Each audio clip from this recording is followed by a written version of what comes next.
Il arrive parfois qu'un vêtement dépasse sa fonction purement pratique pour devenir une véritable arme de séduction et de pouvoir.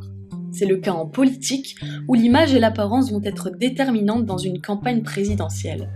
Au XVIIe siècle, le philosophe Blaise Pascal remarquait déjà que l'habit constituait une source et production d'images. L'allure est devenue un élément de langage à droite comme à gauche, et les politiques ne sont pas dupes, lorsqu'il s'agit de la soigner, ils n'hésitent pas, surtout en quête de suffrage. Lorsqu'il faut choisir un candidat, les électeurs s'attachent au visage des politiques et aux traits qui les font paraître plus ou moins sérieux, voire compétents. Ségolène Royal décide pourtant en 2007 de retirer les lunettes de son style. Avec ceci, cheveux plus courts et brushing souple ont remplacé les serre-têtes et autres queues de cheval. Un relooking total qu'elle entreprend du fait de la campagne présidentielle de 2007.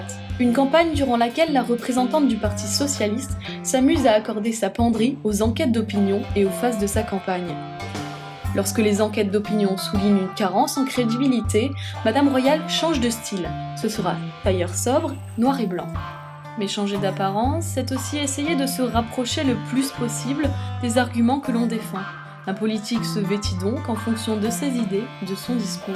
Prenons Bruno Le Maire par exemple. En 2009, il a l'allure d'un jeune diplômé quittant tout juste les bancs de l'université. En quelques années, il a su renouveler ses garde-robes. Il apparaît aujourd'hui en homme décontracté et moderne. Avec le renouveau c'est Bruno comme slogan de campagne, il ne fallait pas se louper. Voilà pourquoi, à l'inverse de ses adversaires, il laisse la veste de costard au placard, ouvre les premiers boutons de sa chemise et retrousse ses manches. Outre la garde-robe, intéressons-nous maintenant à ces politiques qui ont voulu opérer un changement physique.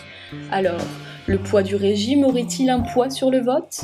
Qui mieux qu'Hollande pour répondre à cette question ? En 2012, avant le début de la course à la présidentielle, l'actuel président de la République effectuait un régime drastique, affichant une nouvelle belle silhouette après avoir perdu ses fameux 15 kilos. Un régime qui changea son image et transforma son potentiel de président. Jean-Luc Mélenchon n'hésite pas à évoquer sa passion pour le quinoa, une astuce pour garder la ligne. Plus que jamais, la santé, l'apparence ou même l'âge des candidats ont de l'importance pour les électeurs. Les politiques font ces régimes pour leur image parce qu'être trop gros serait dévastateur pour eux. La fabrique du président compte alors sur des ingrédients liés à l'image et à la beauté, ingrédients essentiels pour accéder à l'Élysée.